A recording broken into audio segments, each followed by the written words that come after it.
LeBron James all the way in. And here comes Simmons the other way, 3-on-2. Simmons eludes the defender and lays it in with that. Certainly the length altered that shot. Out of the window, steps and crunches. Play right there. Porzingis from Jennings, throw down and a foul. Irving, splits the defense with the dribble. Bernie, my man, let's move on. Western Conference. I'm just going to throw a controversial take out right away. I honestly think maybe not just like overall quality, because I do think there's stronger teams in the Western Conference. Yeah. But I think just as far as depth of the conference is concerned, I think the Eastern Conference is finally maybe taking a little bit of a lead. Because, like we were talking about, the New York Knicks and the Philadelphia 76ers are easily better than the teams in their same position on the other side in the Western Conference, the LA Clippers and the Utah Jazz. Mm-hmm. What do you think about that take? I think you had that take before in an earlier video. Did I? Yeah. Whoa, I'm channeling my past self because I didn't remember saying that. I think we talked about it before. Where it was like, why is the Western Conference being like the most disappointing conference? I do remember that now. Thank you. So we talked about it before, and I agree with you to an extent, just in the fact that we've overhyped the Western Conference Finals, like the toughest division. There's a lot of good teams. We got the Rockets, the Spurs, the Oklahoma City Thunder when they were good. It's very top heavy, is what I'll say. Yeah. Maybe, yeah. I really like. I think there's a lot more competition in the East than West, which is good. That's a good thing. Yeah. Should we just go over the teams real quick? So let's jump into it. So the number one team, of course, the Warriors. You got the Rockets at number 2, the Spurs at number 3, Timberwolves at 4, OKC at 5, Denver at 6, Trailblazers at 7, and Pelicans at 8. All right, and then like we said, number 9 and 10, LA Clippers, Utah Jazz, respectively. And just a notable team, just because we talk about this guy a lot, Lonzo Ball, the Lakers are in dead last. Dead last, 11-24, which is honestly, that's a tough 11-24 because they've put on some good performances. Yeah. I think that being in last place is, I don't know, it's kind of a weird one because like they're not good, obviously. Right. But I also don't necessarily think that they're 11-24 bad. Yeah. Which is it's just like it is what it is. But I kind of feel bad because I do think, as young as they are with all the question marks they have surrounding their team, I mean they're 1-9 in the last 10 games, which is pretty god awful. But they do keep it competitive to some extent, Yeah, I mean they've had a lot of competitive games, and this is probably the only time we'll really talk about the LA Lakers, just because of Lonzo Ball. It just goes to show you that there's a lot of hype built around them. Yeah, and LeVar predicted them to go to the playoffs. Yeah, crazy. Which I think he said 50 wins, right? He might have said 50 wins. Maybe it was 35. He definitely said that they'd make the playoffs. I mean, if they go on a really big winning streak, it was possible, but I think their big winning streak should have happened in December when they had a lot of those winnable games that they didn't win. And we're just going to have to find out what they're made of this coming, half of the season. I'm curious to see if, Kyle Kuzma can still ball out the way he has been. Mm-hmm. And just kind of hopefully him and Brandon Ingram could carry the scoring load for them. Yeah. To get them to more wins, but it's looking unlikely so far. And, this is the only time I'll ever do a letter grade for a team. In the bottom. I would have to give them a B-. Ooh, that's kind of high, but I like it. The only reason why I give them a B- is because they found not a superstar, but they definitely found a very solidly good player for the future in Kyle Kuzma. Agreed. Brandon Ingram's looking like a star, too. Brandon Ingram's looking good, and they've also, Lonzo Ball had a shaky start, but he's starting to play, at least decent. Yeah, that's the thing about this Lakers team. I'm going to go up there, too. I'm going to give them a B-.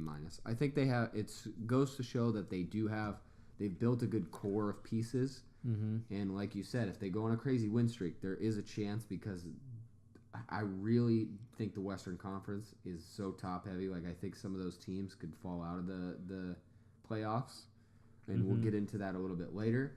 But let's say the Los Angeles Lakers do make a crazy trade. They get DeMarcus Cousins, or they do get Paul George. Who knows? There is some talk about them trying to trade for one of those guys before the deadline. who knows? If they got one of those guys, there's a good chance that they do go on a winning streak because then they do have some veteran superstar leadership to lead the team. So it could happen. It could happen. Who knows? B- from both of us for your Los Angeles Lakers. Let's move up, Bernie. Let's ask the questions we tried to ask for the East. Hopefully we can remember them. Any surprising teams in the Western Conference that you're very pleasantly surprised with how they've performed so far? Pleasantly surprised, I would have to say, is the Denver Nuggets. I would agree with you. Some team that, we expected them to be probably almost near the bottom, where the Mavericks and the Kings are right now, expected in that area. Based on the fact that they didn't really have a good... not say they didn't have a good team, but they had a very young team, very inexperienced. But I think adding Paul Millsap to that core group of guys. Even then, he's been out for a while, and they're still winning. So I just think adding him brought a new dynamic to the team, and just the whole coaching staff has done very well with this team. I'm very impressed with Gary Harris. Gary Harris, I think he's a very good player, very underrated. There's a lot of good players on this team, and they've proven it throughout the season so far, being the sixth team in the Western Conference Final. I keep trying to want to say East. They're top 10 in points per game. They're top 10 in rebounds, and they're also top 10 in assists per game, which goes to show you that they have really stepped it up. Yeah. Well, I'm going to answer my own question, same as you. Denver Nuggets. I did think they were a little bit better than you do. Like, I think Jokic is great. But I've just been so impressed by, like you said, Gary Harris, but even more so Jamal Murray. Jamal Murray, yes. Looks like an absolute stud on the court. Like, he's putting up crazy numbers. Second year out of college, and he looks great. Like, he looks like where they drafted him, it looks like it's going to work out for good old Jamal Murray. I actually think that this team's probably going to end up higher than 6. Higher than 6, wow. We're going to talk about that again, like we said, a little bit later when we get a little bit more into the grading for these teams. But yeah, Denver Nuggets, answer for both of us on the surprising team. Any teams here that you could see dropping out of the playoffs? I think like every year it's the same kind of teams that could drop out and potentially get to the 8th spot, and that's the Pelicans. Okay. I think again this team, they have 2 superstars in a Anthony Davis and a DeMarcus Cousins. Mm-hmm. But I think they've yet to figure out what the best formula is to play these guys. Yeah. Because this team, really, if you look at it, they should at least be in the 5th seed or 6th. They shouldn't be battling in the bottom barrel of the Western Conference playoff fringe. And that's where I just kind of get confused with this team, because they have guys like, I think I have before, maybe not on this channel, but I have before, just in general, praised Anthony Davis, but he's been kind of a little bit disappointing. Honestly, they have 2 top 12 players in the league. They have Anthony Davis and DeMarcus Cousins. In my opinion, those guys are easily... I think DeMarcus Cousins is a top 10 player in the league, especially position-wise. He's the best center in the league. But Anthony Davis is up there too. He's one of the best players in the league. I really want to roast the New Orleans Pelicans, but I'm gonna just hold off a little bit.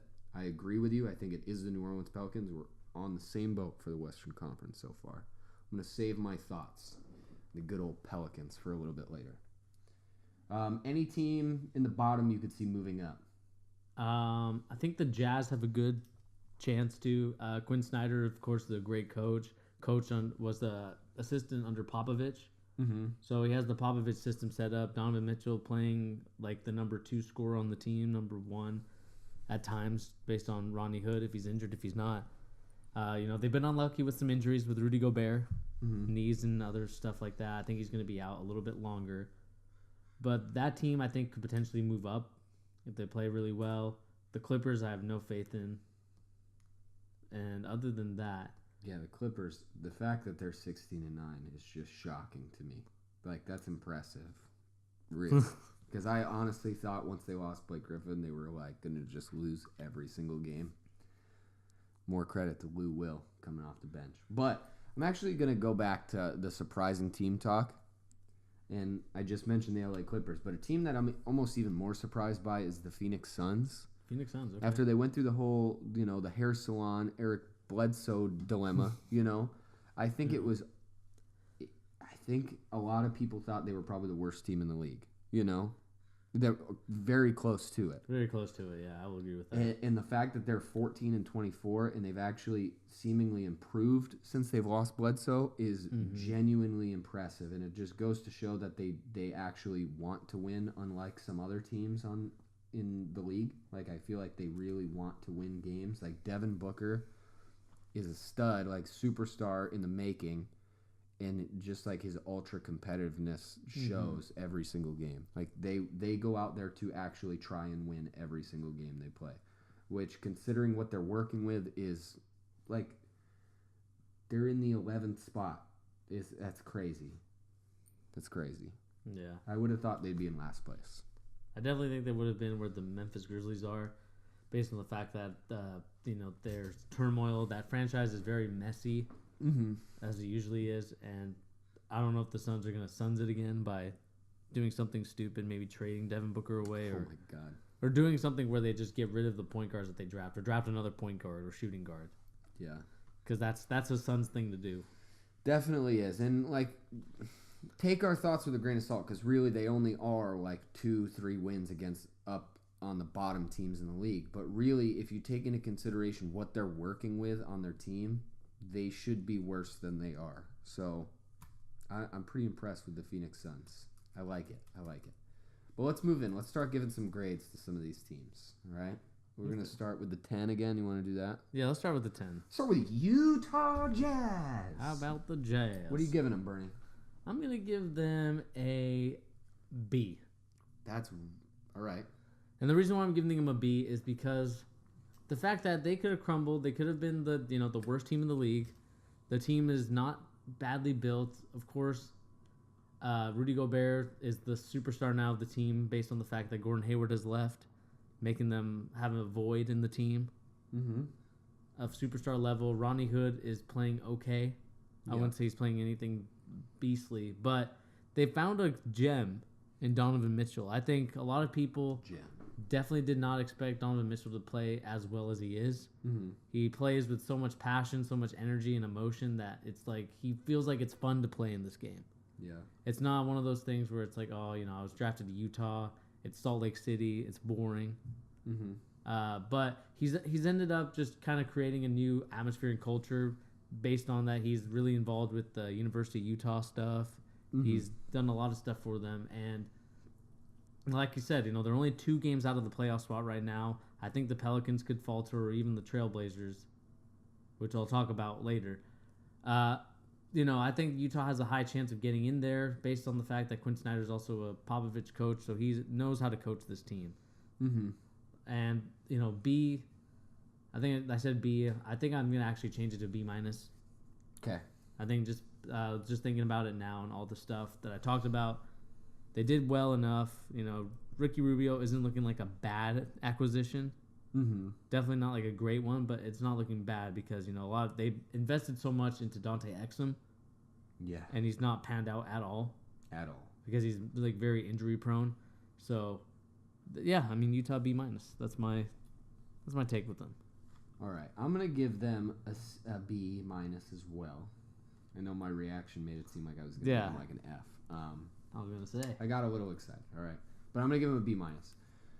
They've been hurt a lot by the fact that Rudy Gobert has been hurt so often. He's hurt again, knee injury I think again, but it's just like he keeps getting sprains, right? Isn't that what it is? I think he's out another 2 weeks or something like that.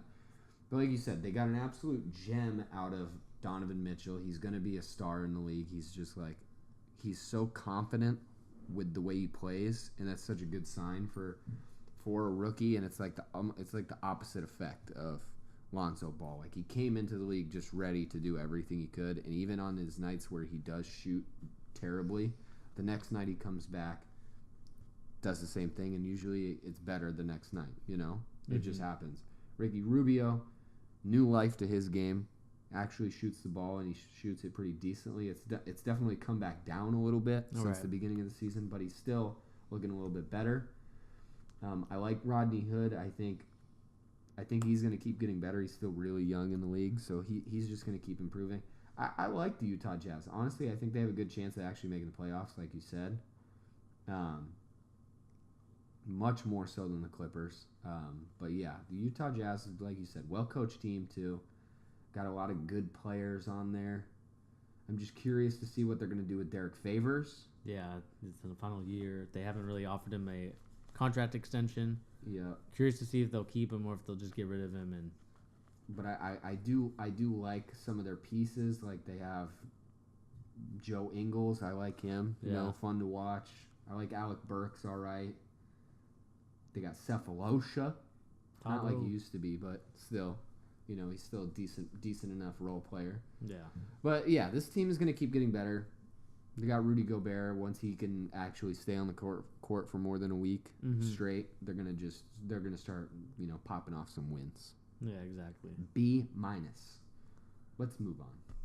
Our favorite team, of course. Yeah, LA Clips. The LA Clippers. Should I go first? Or do you want to go first? I'm gonna go first because I'm gonna keep mine real short. Okay, go ahead. I'm gonna give them a C-. I mean, C- for the fact that they've actually won games that I didn't think they were gonna win. Mm-hmm. But really, they're kind of dreadful considering the fact that they're 16-19. They're still like pretty terrible as a team. Right. But I'm gonna give them a C- for the fact that Lou Williams is awesome, and I like Lou Williams. There you go. Okay. My grade, D+. D+. You know, when you lose a guy like Chris Paul, superstar, Hall of Famer, future Hall of Famer, you expect to replace that, especially knowing the fact that, you know, this Clippers team has been in, you know, the core has been there since, 2010, 2011? Mm-hmm. And they haven't won a championship yet. Yeah. They haven't done anything yet. And the fact that you didn't replace Chris Paul with another superstar, Yeah. or like try to attempt to get another superstar in there. You got Beverly, but You got not a superstar. You got Patrick Beverly, who I like, and I think he's missing hella. They're really missing him because he's Hella, dog. They're hella missing him right now. They really should have him on the team, but you know he got injured, of course. And just the person I was disappointed in, Danilo Gallinari. I know you were surprised about what I said in the review 2017, but I think I expected him to be a little bit better than what he was. I think he had the chance to become a kind of, 17, 18 point per game player. Mm-hmm. And he's obviously not done that this year. He's only averaging 13. Mm-hmm. So it goes to show you that they didn't replace really anybody with good players. They just kind of half-assed it. Yeah. And didn't get anybody good. They have the DeAndre Jordan situation where he's expecting to want $35 million, which for a guy that doesn't do anything except rebound, putbacks, and defense, I think it's a very tough ask. Yeah. Yeah, I agree. In today's NBA, it's a tough ask. He's over 30 too, so. Yeah, I mean, I guess the only bright spot is Blake Griffin, but I don't trust to build a team around Blake Griffin. Yeah. And that's where he should really be like a third option. Ooh, that's hard. I think a third option. I would say second. Second or third option. I mean, like a low good. Second. You don't like Blake Griffin though. This is your Blake Griffin bias coming into effect. I mean, it is a little bit, but I don't think he's proven anything yet because he was the second option when Chris Paul was there. Yeah. And he was potentially the first option, and they just didn't do anything. Yeah. They crumbled against the Rockets. They should have gone to the conference finals against the Warriors that year that the Rockets went. And they just... it just frustrates me because I think there's so much potential with these guys. As long as they have the Rivers family as, point guard and coach, I don't think they're going to do anything. I think they need to get rid of those guys, and that's no disrespect towards Doc Rivers. I just think he's not into winning in the championship. He just is kind of there to get a paycheck. Yeah, that's kind of how I feel about it. Yeah, he definitely needs to get out of there. He's been there too long, and it's kind of one of those things like in football with Marvin Lewis for the Bengals. just get out of there, dog. Just get out. I mean, I do like the fact that you give your coaches a chance because sometimes they fire them too quickly, but giving them too long of a chance leads into results like this where you're just mediocre or at best a low playoff team. Yeah. Anyway. Ooh, excuse my yawning. Let's move on. After that soliloquy, let's move on. The Pelicans. Pelicans. Oh my gosh, this might be the one we talk about the most, but I don't wanna stick on the 8th seed for too long. I'm gonna start on this one. I'm Okay. gonna give them a D-. D-, okay. I can't stand the Pelicans. I can't stand them. Sorry, Pelicans fans. I really like your players. I got the sun in my face now. It's like getting just beamed on. But Pause. spotlight is on me. The Pelicans, like we talked about earlier, they have so much talent between their two stars. And they're 9-9 at home. They're 9-9 on the road. They have an equal differential, points per game and opponents' points per game. They're just so average. They're so boring. Not really boring necessarily in the plays they make in the game, because honestly, the Pelicans game is semi-entertaining. You know, whether it's DeMarcus Cousins getting angry or dunking on somebody, just going crazy with his points, whether it's Anthony Davis getting super angry over something, just scoring, giving Ron Baker a black eye because he dunked on him so hard. I mean, they're entertaining, but they're just not good. They should be so much better than what they are, you know? Yeah. But I think part of that goes to show that a team, a superstar team built with two big men superstars is not built to compete in this league right now. Mm-hmm. And that, I mean, I think it's crazy the fact that they went through with it, because you just see what the other really, really good teams in the league are built around, and that's shooters. They don't necessarily have really good shooters around them. Mm-hmm. And when you have two big men who don't necessarily shoot the ball very often, they can both shoot, but they're not shooting three-pointers all the time. I don't know. They're just so frustrating to me, and that's why I want to give them a D-. I was honestly tempted to give them an F. But I'm going to hold back on that because they are 18-18, but they lose games that are just so, it's so frustrating to watch them play. And, you know, I'll use the Knicks game that just happened. They lost to the New York Knicks, and that's like a perfect example. They should absolutely dominate a team like the Knicks. And that's no slight against my boys, but look at the quality of player that the Pelicans has in comparison to the New York Knicks. I mean, it's just like that Anthony Davis play should sum up what a Pelicans versus Knicks game should look like. They should just make them look like little tiny children to be tossed around because they're so good. But they don't ever play like that. I'm frustrated with them. And honestly, you gotta trade DeMarcus Cousins, because not only is he probably not going to stay, but it just is so evident that they're never going to win a championship with the two guys together, just in my perspective. You got to trade him. Get something out of him. Yeah, I mean, just like you, I'd have to give them a C-. I don't know, what you gave them a D, right? I gave him a D-. D-. I'd have to give them a C-, leaning more towards a D, which is passable in college.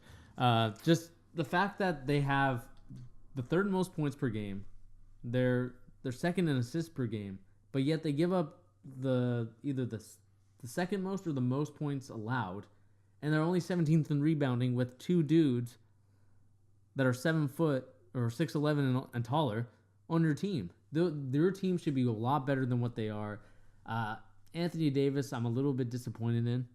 Mm-hmm. I think he is a star. I don't think he's a superstar yet. Yeah. I think he's not doing very well to kind of mesh the team together. I think a lot of people wanted him to step up to be the leader, but I haven't seen that yet. I think DeMarcus Cousins is your leader along with players like Rondo. And the thing that really frustrates me about the Pelicans is the same problem they have year after year with Anthony Davis. Mm-hmm. They just don't have any shooters around him.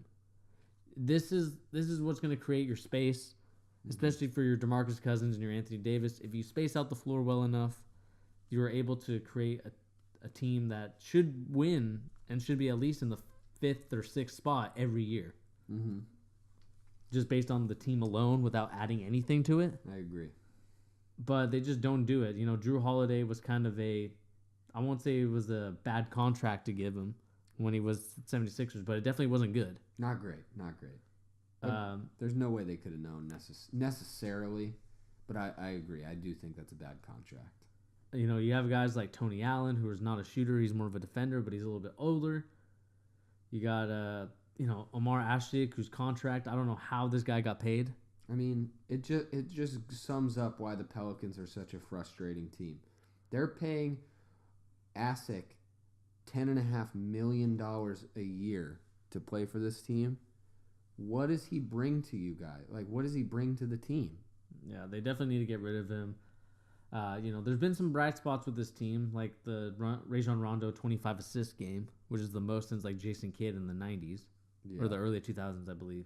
But there's a lot of just frustrating things about this team that we want them to be good. I love DeMarcus Cousins. I love his tenacity. I love his ferociousness at the boards and scoring. He's easily one of my favorite players to watch in the entire league. If you watch how dominant he is in an individual performance every single night, there's no question in my mind he's the best center in the league. And it's so frustrating that you have him and Anthony Davis, who both should be the best at their position in the league from my perspective, just based on their skill sets. And then what we get out of it is an 18-18 record. If you look at their salary, the 3 of the 5 players on their team that are the highest paid players are centers or power forwards, which they all play center basically. You know, Anthony Davis, Ashik, and DeMarcus Cousins are all centers. They all are 3 top paid players on their team in the top 5. That doesn't win a championship, especially not in today's NBA. It just makes no sense to build your team like that. That's all I got to say on the Pelicans. The last thing I will say about the Pelicans is the fact that I just remember being able to talk about DeMarcus Cousins and Anthony Davis as one of the top guys. But now it's like they're an afterthought compared to like a guy like Joel Embiid, a guy like Karl Anthony Towns. Some of those guys, I feel like we talk about those guys a lot more than we talk about these guys. Just because they're stuck on this, middling, honestly, and I'm going to go back to the standings. I really don't think they're going to make the playoffs. No, I think they're going to choke it away. I think Utah is going to make the playoffs, and New Orleans is going to drop out. That's just my prediction, and I honestly apologize to you New Orleans Pelicans fans because we're being really hard on them, but I think it's hard not to be hard on them based on what they're paying people and the talent they do have. Let's move on, Bernie. Are you ready to move on? Let's move get on. Out of the frustrating zone.